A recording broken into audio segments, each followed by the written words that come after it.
world moves fast. Your workday? Even faster. Pitching products, drafting reports, analyzing data. Microsoft 365 Copilot is your AI assistant for work. Built into Word, Excel, PowerPoint, and other Microsoft 365 apps you use. Helping you quickly write, analyze, create, and summarize. So you can cut through clutter and clear a path to your best work. Learn more at Microsoft.com/M365 Copilot. Every sip of Coca-Cola brings you closer to the excitement of the FIFA World Cup 26.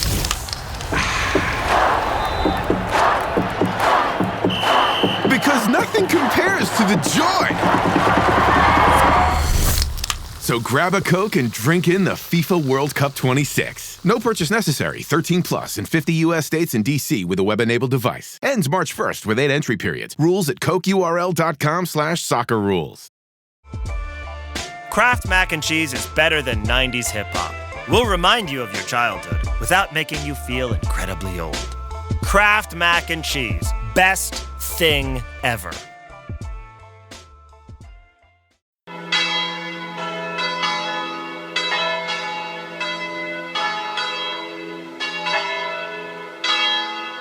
For whom the bells toll, not Team GB, as we head into the second and the final week of these Winter Olympic Games. And those, by the way, are the bells that I've been talking about, the bells of the local church near to the Anything But Footy HQ here in Milan. Apt for a Sunday. I'm Michael. And I'm John, and this is Milano Daily from Anything But Footy. On February 15th, it is day 9. We talk about the Olympics and the Paralympics all the time, not once every 4 years, like everybody else does. We'll look ahead to the big hopes for Team GB in these final few days and the hotbed of Winter Olympic sport, Brazil and Australia. Yep, you heard me right. Brazil and Australia, they lead the agenda. With that, the news from the Games and tomorrow's news today, focusing on men's slalom. Dave Ryding here to compete in slalom and alpine skiing. My name is Billy Major. I am a British alpine slalom ski racer. The competition takes place north of Milan in Bormio, where Michael hopefully will be heading to. Getting itchy feet again, Michael? Mountain air. There's something very therapeutic about it, and I think it would be just brilliant to be there to see Dave Ryding in his 5th and final Olympic appearance, because I think the guy has been an absolute trailblazer for his sport of alpine skiing in the UK. So looking forward to that. We will also shortly be rounding up athletics, day 1 of the British Indoor Championships. This is Milano Daily from Anything But Footy. Download, listen and follow. Pass it on, share the link, let your friends and fellow Olympic fans know all about it. Hi, it's Niall Tracy here, Team GB short track speed skater. You are listening to the Olympics with Anything But Footy. Well, we're together. It's nice to see you. We need to take a photo for posterity. You have arrived in Milan. I've come back now from Cortina, where I went to see Matt Weston. You've brought the sunshine from Cortina, can I point out? Because when I came to Milan, it was absolutely throwing it down. It's glorious this morning. Yeah, and yesterday in Cortina, actually, as I was leaving, it was snowing again, and it was a bit grey, and there weren't the beautiful vistas of the Dolomite Mountains. But we are here in Milan, and we are at the main press centre, which is not somewhere I would recommend rushing to if you are booking a trip to Milan at any time in the future. I think this is normally some kind of like concert arena exhibition space, so if you think something like one of the Utilita arenas or something like that in the UK. It's called City Life, isn't it? I think. Yeah, it's an Allianz arena when we've not got the Olympics going on here, where we can't have sponsors. So it's got a bit of a shopping complex attached to it, so I think Westfield, if you're familiar with the Olympic Park in East London. There's a lovely park here, and as we record this on a Sunday morning, there's people out there speed walking. There's a playground that I walk past on the way in as well. And during the week, if you come here, these big sort of silver skyscraper-looking buildings that we can see in front of us, they're kind of curved as they reach into the Milan sky. They're teeming with office workers, city workers during the week. What do you make of the multi-site game? I've been to a number of these press conferences now and listened to them here at the MPC, as you say, and the question comes up all the time from journalists that they are finding it hard to cover the games because it's multi-site. But Kirsty Coventry, the president, said, we're going to review how this has gone.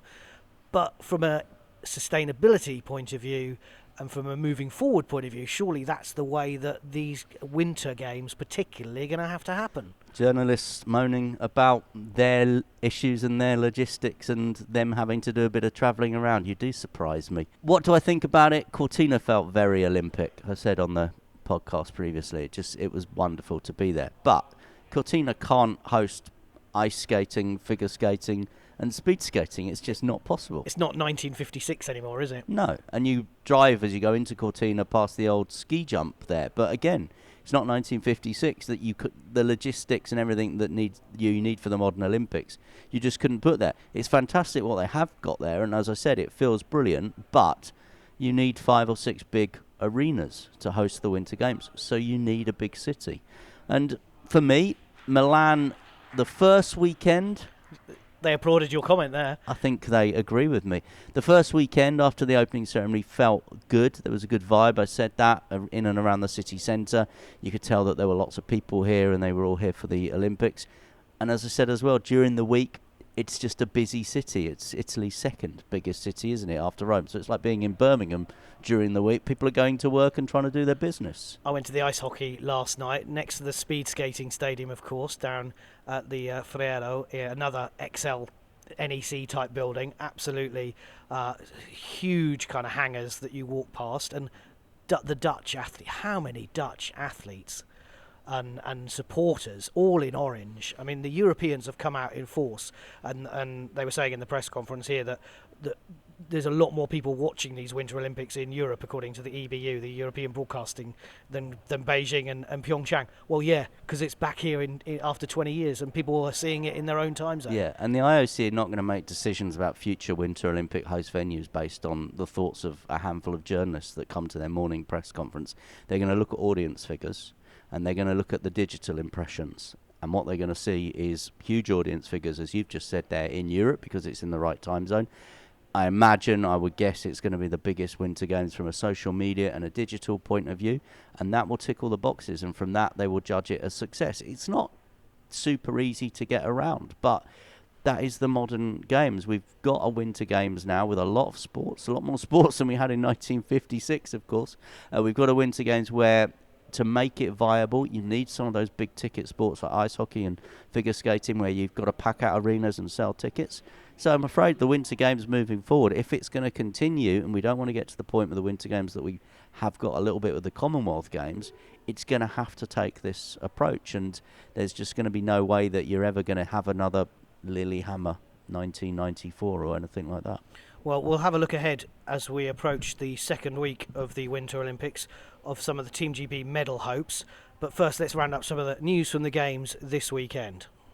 So, we disagree on Niall Tracy, don't we? Niall Tracy finished 9th after crashing and then being penalised in the final of the men's 1500 metres short track speed skating. He was absolutely brilliant there, because when you looked at the running order, and there was 9 in the final, which is a little bit more than normal because we had some crashes in the semi, so athletes were advanced, but he was world ranked 22.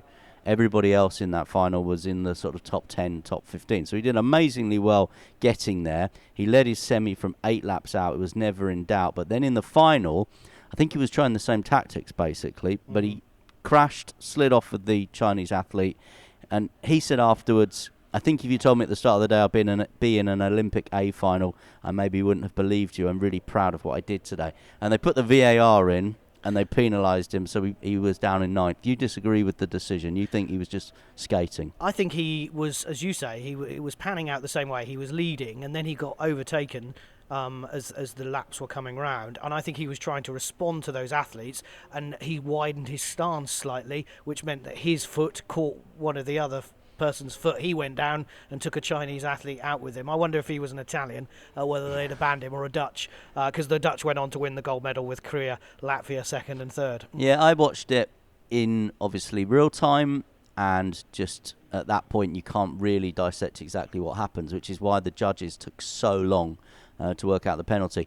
When you watch one of those head-on cameras, my view is different from you. I think he moved his body, and I think he stuck a shoulder out. Now, whether he knew that the other athlete was coming behind him and he did that deliberately, or that was as part of that acceleration process, but I definitely feel that he moved his body, and that then impeded the athlete, and that's why he got the penalty. Great to see him in the final, though, as you say. Kirsty Muir qualified 4th for the women's freestyle skiing big air. She'll be in the final tomorrow, Monday, after a score of 166.50. And also an update from the organisers in Livigno that due to unfavourable weather on Monday, the qualification phase for both the men's and women's snowboard slope style is today. So Chema Meze-Brown is in action as we are recording, and this afternoon we've got Mia Brooks and Maisie Hill in the women's slopestyle qualifying runs. So they're taking place today before the finals later on in the week. Team GB mogul specialist Mattea Jenison has withdrawn from the men's dual event. A heel injury that he spoke to you about, mentioned in our interview last week, flared up again during the individual moguls competition, so he's withdrawn now to protect that heel from further damage. Now, these Winter Olympics continue to surprise. There was no Swiss winner in the men's Super G, for example, because Lucas Pereiro Brathan won the men's giant slalom, and he becomes Brazil's, in fact South America's, first ever Olympic Winter Games gold medalist. Australia also did it as well. Jakara Anthony winning the women's dual moguls, the second gold medal of her Olympic career, and I think Australia have now got 3. Team GB's Michaela Gherkin-Schofield lost out in round 1 of the duels. Now, as you know, I was in Cortina at the sliding centre, but no repeat of the men's skeleton result in the women's individual event for Team GB. Austria's Janine Flock won the gold medal after leading from run 1. From a British point of view, terrific result, I think, for Tabby Stoker, finished 5th for Britain. Freya Tarbett finished 7th, and Amelia Coltman finished 9th. Now, we know that Tabby and Freya are back in action alongside Matt Weston and Marcus Wyatt in the team event, and we've got those teams now confirmed. So it will be Matt and Tabby, and it will be Marcus and Freya in GB 1 and 2. Good luck to them tonight. The British men's curling team beat Czechia 7-4 in their 4th round robin match. That's 3 wins out of 4 for them, and it all comes as World Curling have made it clear after the Canadian and Sweden furore on Friday night that further inappropriate behaviour and language will result in additional sanctions. I say these Winter Games keep surprising us. Curling was quite the night on Friday, the naughty sport of these games. And it ruined my lunch and coffee plans yesterday, that story. Did it? Yeah, because I was going to meet a friend of mine who's out here working on the curling, but because of the breaking curling news, we were limited to just a small greeting and a quick hello and a very brief catch-up. So, unfortunately, the sweary curlers put a kibosh on my pizza plans yesterday. Meanwhile, Norway's Maren Kirkida won the women's 7.5 kilometre sprint, with the French claiming the silver and the bronze medals.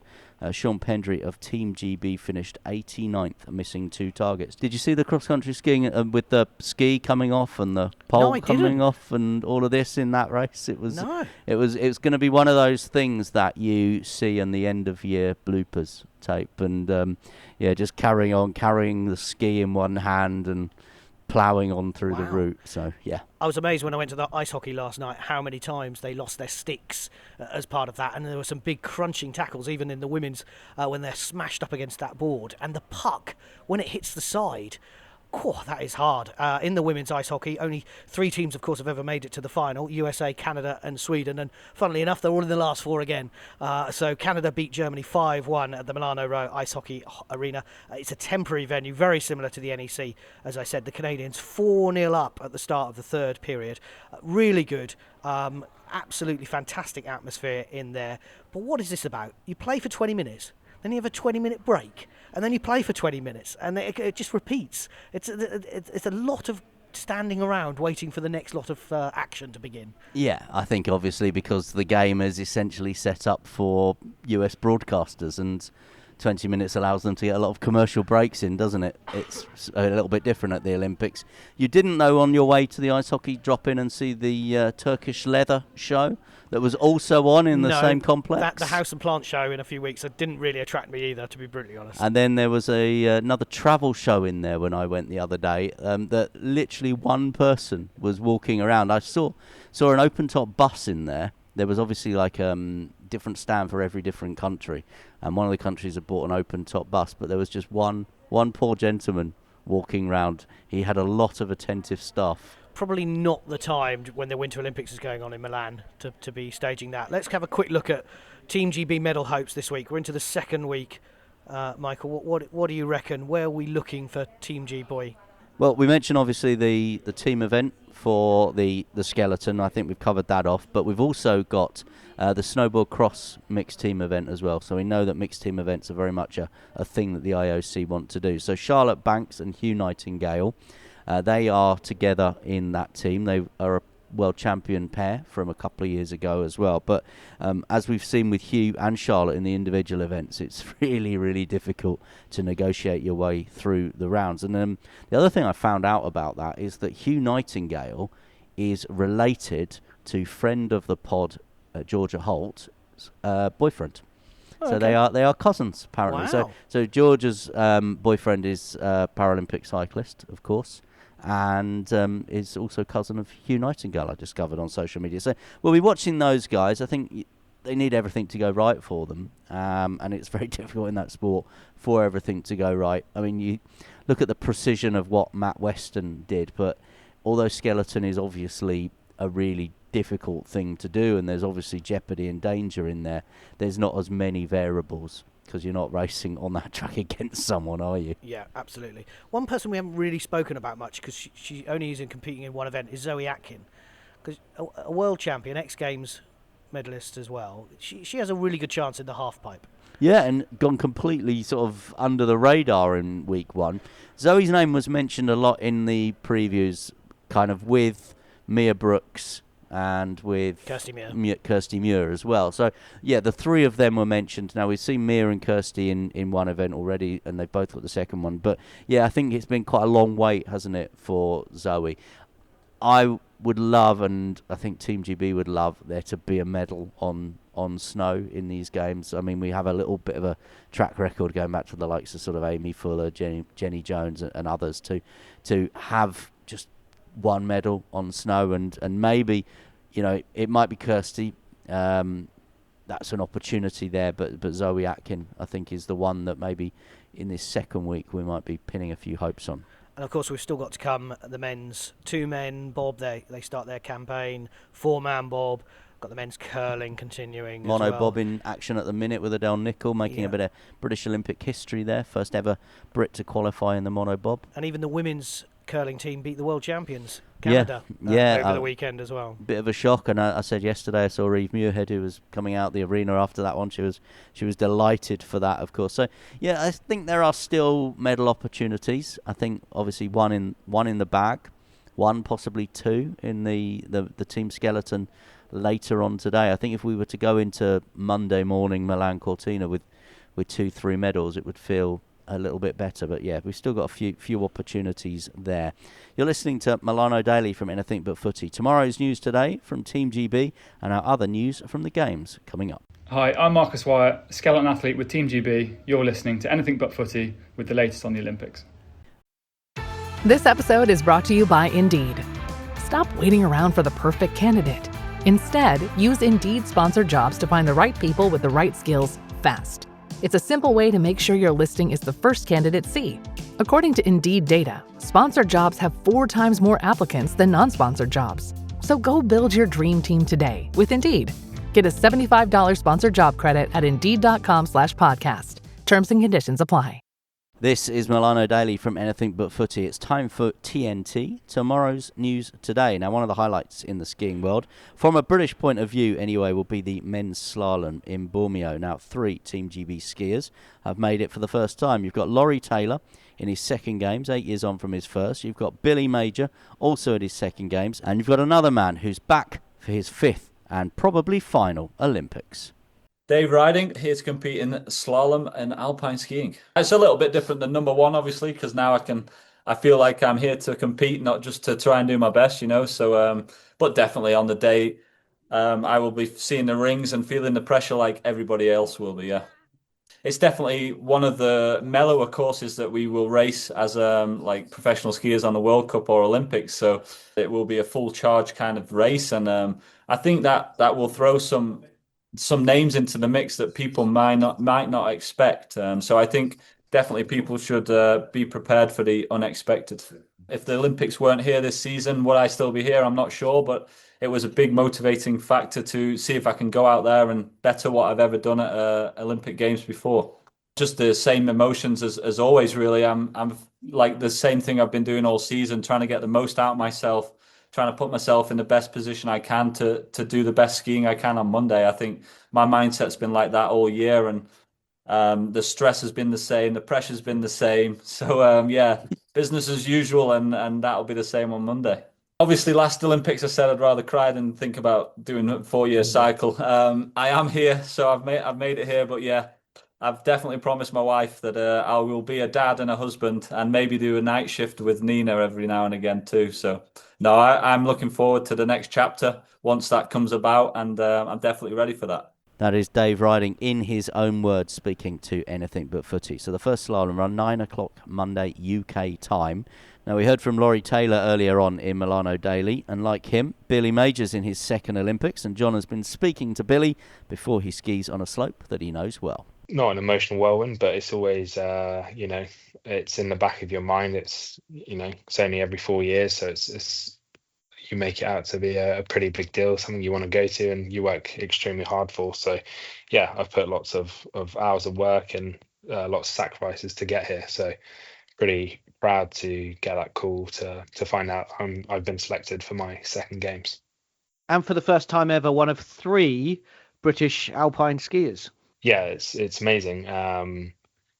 Obviously these events are very special, but I think made even more special by being with those kind of people around you, and I'll be lucky enough to get to experience these games with my 2 amazing teammates who we're all very close to one another, and yeah, again, I know how much the other boys deserve it as well, so it's a great merit to them and their hard work as well. It's all the experience you can get, as long as you learn from those experiences and take that forward with you, whether it's good or bad results or whatever experience you have. I think it's really powerful taking that into, for this instance, the next games. I will take that experience from the last games where I learned my first games, in that team environment. And yeah, again, trying to perform under pressure of an Olympic Games. So yeah, I'll take all of that with me into Milan Cortina and hopefully, put on my best performance.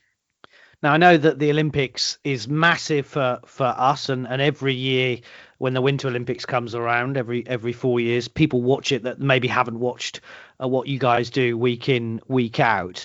But what does it mean for you? Because I know that the World Cup events are somewhat bigger sometimes. Where does the Olympics rank? I think it's quite a tricky question, and again, as you said, there's so many different levels to alpine skiing and I guess the Olympic Games. On a piece of paper, they're maybe not as, I don't know if prestigious is the word, but the quality of depth isn't the same because you have fewer people from some of these bigger nations. So just in that sense, there are technically less of these 6 or 7 Austrians who are amazing skiers. There's only maybe 4 of them, or so from that perspective, yeah, you could be quite critical and say it's maybe slightly less than a Kitzbühel or a Schladming for us. However, I think being British, I think it's in our culture to really aspire to the games, whether they're summer or winter games. I think it's definitely something since I was a little kid. I can remember watching, whether again summer and winter games, and really being inspired by athletes, and not just British athletes, just amazing athletes from all nations performing at the best. So again, it's I wouldn't say it's really added pressure, but it's something where you want to perform on the day, as it's not very often. Yeah, absolutely. And the time zone's going to help this year as well, isn't it? Back in Europe for the first time in 20 years. For example, my 8-year-old son walked in yesterday, having watched Ski Sunday on Sunday, and said, "Dad, is there Ski Monday on tonight?" Because he wanted to see more action. Definitely, yeah. I can remember when we went over to Beijing, you have to adapt your training plans around the jet lag. You know, if I go on holiday, maybe it's not such a big deal, but if you're going to perform, these kind of details do make a difference. And yeah, there's a lot of things you can do for it, but that will be one less thing that you have to be really thinking about. Just quickly tell us about the Stelio Centre, the ski centre in Bormio, your experience of racing there. Yeah, it's actually where quite often they hold the English champs, kind of a similar time of the year in February, March time. So I've raced on it a couple of times. I know it'll be slightly different. I think they've cut the slope out slightly differently, and the level of preparation will obviously be quite different. But yeah, I've enjoyed that slope. I think it suits my strengths and weaknesses, quite well. So I think it will be a good slope to try and perform. Final question then. Looking forward to putting on that Team GB vest again and representing the country. Yeah, I think that's, very special. It's not just the there and then, there's a lot of history that comes with representing Team GB at an Olympic Games. So, I feel immensely proud. And as I said, it's also proud of myself and the people that have helped me along the way and believed and supported in me, because these things don't happen overnight. It takes lots of sacrifice, and definitely not just from myself, parents, families, friends, and staff. So it's I'm the one who will be out there performing, but it goes a lot deeper than that. And so I'm proud to represent everyone and hopefully represent them as well as I can. Well, we can't wait to see you in action. Good luck. Thank you so much for talking to us, and we'll see you in Bormio. Thanks very much. Thank you very much. So the second run of that slalom will be 1:30 UK time, Monday afternoon. Also, tomorrow's news today on Monday, as Michael mentioned earlier, Adele Nicol, the final two runs in the women's monobob, and Brad Hall, the flag carrier for Team GB at the opening ceremony, of course, and Taylor Lawrence start their two-man bob campaign in Cortina. I have to admit to a little bit of FOMO training back from Cortina yesterday, because I was watching the British Indoor Athletics Championships and I thought, this is amazing. I'm at the Winter Games, but I am missing being at the athletics. Were you missing getting your selfies and having some photos with some of the athletes that you know incredibly well, of course? Well, they've got Lena Nielsen, who's not competing this weekend, on interview duty at the minute, and she's alarmingly good at it. So I'm a little bit worried that Hasn't she done a show on Radio 1 or something? She's not going to be bad at it. Yeah, she has been a Radio 1 presenter, and her and her sister's YouTube channel and social media content is outstanding. But yes, I was watching Lena and listening to Lena doing those interviews, wondering whether I might get the call to come back and do track and field, or maybe now that ship has sailed. I messaged Lena. Stick to Cortina. Stick to your I messaged Lena about it. I said I thought we were friends, and she sent me a smiley face emoji back. The serious thing, we did see, of course, a lot of the big names there. We mentioned yesterday that Georgia Hunter-Bell was going to be competing, but she pulled out at the last minute, so she was there just celebrating from the stands. Some results, it's always the second day where you get most of the results, but World Championship places on the line, and the world champion over 60 metres indoors, Jeremiah Azu, defended his crown. Another success there for anything but footy, as he was our man to preview the event. He won ahead of Rommel Glave in a time of 6.56. And Dina Asher-Smith, British champion again, beating the World 200 metres medalist Amy Hunt into second in the short sprint. Other standout gold medal winning performances for Molly Caudry on her comeback from injury, winning her 6th British title in the pole vault with a best of 4.65 metres. And as Michael told you yesterday, Keely Hodgkinson was only running in the 800 metre heats. But what a run it was. She set a new British record and a new world lead heading into those World Championships, coming home in 1:56.33, the third quickest ever indoors. Wow. And we have to start calling it short track now, not indoor athletics. Me and Jeremiah have decided we're sticking indoors. There's a lot of very well-connected, very well-respected journalists who were questioning the reports yesterday, going, short track, what are we talking about? Short tracks in the Winter Games. But no, World Athletics did make that switch 2 or 3 years ago now as well, so it's taking a little bit of time to catch on. Do you think Keeley can be a world indoor champion, a European and Commonwealth Games champion this year?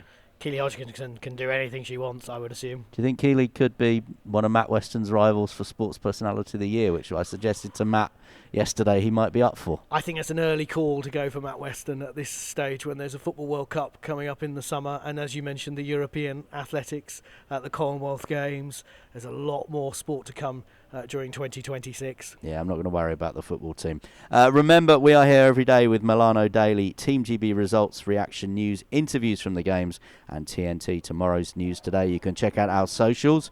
You can find us on Insta, on Threads. Just search for Anything But Footy.